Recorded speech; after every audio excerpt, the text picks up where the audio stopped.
मौसम ठंडा होता जा रहा है, कुछ दिन में शायद प्रदूषण भी चला जाए, लेकिन एक ऐसी रिपोर्ट आई है गर्मी के बारे में जो हम सबको जगाने के लिए, चौंकाने के लिए बहुत है।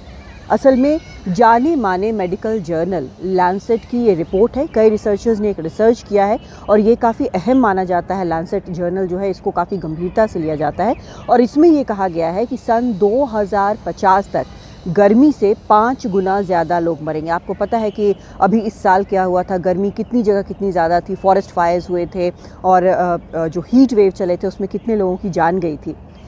जब गर्मी ज़्यादा पड़ेगी तो फिर सूखा भी ज़्यादा पड़ेगा, सूखा ज़्यादा पड़ेगा तो इसका सीधा ये मतलब है कि खाद्यान्न संकट उत्पन्न होगा। एक एस्टिमेट के मुताबिक करीब 52 करोड़ लोगों के लिए खाद्य संकट होगा। ये नंबर बहुत नहीं लगता है, लेकिन जब ये बार बार होगा तो ये नंबर्स भी बढ़ेंगे और ये एक सिर्फ एस्टिमेट है, इससे कहीं ज़्यादा भी हो सकता है और बड़ी संख्या में खासकर गरीब देशों में लोग भूखमरी के कगार पर चले जाएंगे। जब गर्मी बढ़ती है तो डेंगू भी सामने आता है और डेंगू जब होता है उसका सीधा कारण जो है वो मच्छर है। तो मच्छर जो है इस गर्मी के कारण, लगातार गर्मी के कारण नए नए इलाकों में जाएंगे, उसके कारण डेंगू 36% तक बढ़ जाएगा। हालात ऐसे हो जाएंगे स्वास्थ्य सुविधाओं के कि मुश्किल हो जाएगा संभालना, सुविधाएं चरमरा जाएंगी। अगर जलवायु परिवर्तन से निपटने के लिए फ़ौरन कदम नहीं उठाए गए तो ये और भी खतरनाक स्थिति हो सकती है और पूरी मानवता के स्वास्थ्य पर एक बहुत बड़ा खतरा है। लेकिन ये क्यों हो रहा है? इसकी एक वजह है फॉसिल फ्यूल। फॉसिल फ्यूल क्या है? बार बार हम इसके बारे में बात करते हैं। असल में नॉन रिन्यूएबल एनर्जी सोर्स जो होता है, जैसे कोयला हो गया या फिर कोयले से बने प्रोडक्ट हो गए, नेचुरल गैस हो गया, उसमें से निकाला गया कोई डिराइव्ड गैस हो गया, क्रूड ऑयल जिसके बारे में हम बात करते हैं, पेट्रोलियम प्रोडक्ट, ये सभी जो हैं वो फॉसिल फ्यूल माने जाते हैं और इसका बहुत ज़्यादा इस्तेमाल इस जानलेवा गर्मी का एक कारण ये भी है। और ये रिसर्च तब आया है जब मानव इतिहास में सबसे ज़्यादा गर्म एक महीना अगर कोई है तो वो अक्टूबर 2023 का है। अब तक का सबसे गर्म अक्टूबर था। आपने रिपोर्ट भी देखी होगी। जलवायु परिवर्तन पर एक सम्मेलन भी हो रहा है, हर साल होता है, COP28 है, इस बार दुबई में होने वाला है और वहाँ पर सभी देश आपस में चर्चा करेंगे। लेकिन बार बार हम देख रहे हैं पहले इस सम्मेलन से, जब पहला सम्मेलन हुआ था, से अब तक बहुत ज़्यादा फ़र्क नहीं आया है। समस्या ये है कि लाख कोशिशों के बाद भी फॉसिल फ्यूल का इस्तेमाल कम नहीं हो रहा है और कार्बन एमिशन 2022 में जो कार्बन इस वातावरण में कई कारणों से गया जिसके कारण गर्मी बढ़ती है, तो कार्बन एमिशन 2022 में बहुत ज़्यादा माना गया।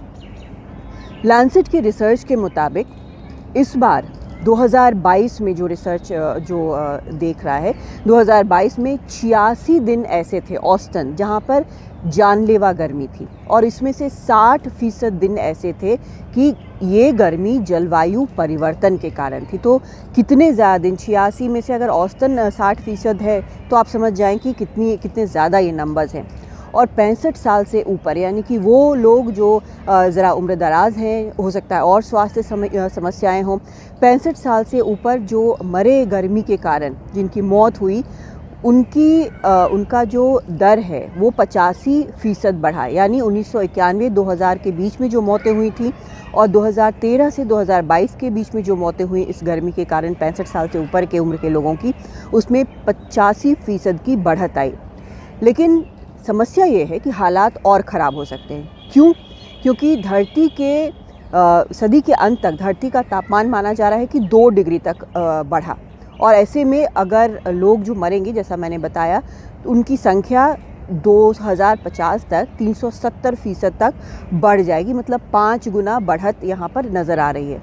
लेकिन जो ख़तरनाक बात मैं बता रही थी वो ये कि हम ये एक 2 डिग्री की बढ़त धरती के तापमान में एक बहुत कंजर्वेटिव एस्टिमेट लेकर चल रहे हैं, क्योंकि अभी जो हालात है उसको देखते हुए 2 डिग्री नहीं बल्कि 2.7 डिग्री तक तापमान बढ़ेगा और तब ये जो सारे औसत, जो ये सारे नंबर्स हैं, वो इससे कहीं ज़्यादा इम्पैक्ट करेंगे। तो ये नंबर्स जो हैं वो बहुत ज़्यादा बढ़ जाएंगे और असल में इनका सबसे ज़्यादा असर जो पड़ेगा वो उन गरीब लोगों पर पड़ेगा जो कम आय वाले देशों में रहते हैं। जो सूखे का असर होगा वो इनके ऊपर होगा, गर्मी से मरने का जो असर होगा वो इनके ऊपर होगा, तूफ़ान आएंगे वो इनके ऊपर असर होगा, समुद्र का जो सी लेवल जो है वो बढ़ेगा, वो भी, उसका भी असर इन्हीं लोगों पर होगा, क्योंकि इनके पास संसाधन बहुत कम है। लेकिन आप ये ना सोचें कि अगर आपके पास संसाधन ज़्यादा हैं तो आप सुरक्षित हैं, क्योंकि जैसे जैसे ये बढ़ेगा वैसे वैसे ये धरती के बड़े हिस्से को अपनी चपेट में लेगा और एक वक्त ऐसा आएगा जब आपके पास कुछ भी हो, कितने भी पैसे हों, आप इसके असर से बच नहीं पाएंगे। और ये वक्त जो हालात दिख रहे हैं बहुत ज़्यादा दूर नहीं है। तो जो भी अपने स्तर पर जो कर सकते हैं जलवायु परिवर्तन से निपटने के लिए, इस गर्मी से निपटने के लिए, जो एक सबके लिए बेहतर हो, धरती के लिए बेहतर हो, वो कदम अभी से उठाना शुरू करना चाहिए। दिल्ली से कादम्बिनी शर्मा, NDTV इंडिया।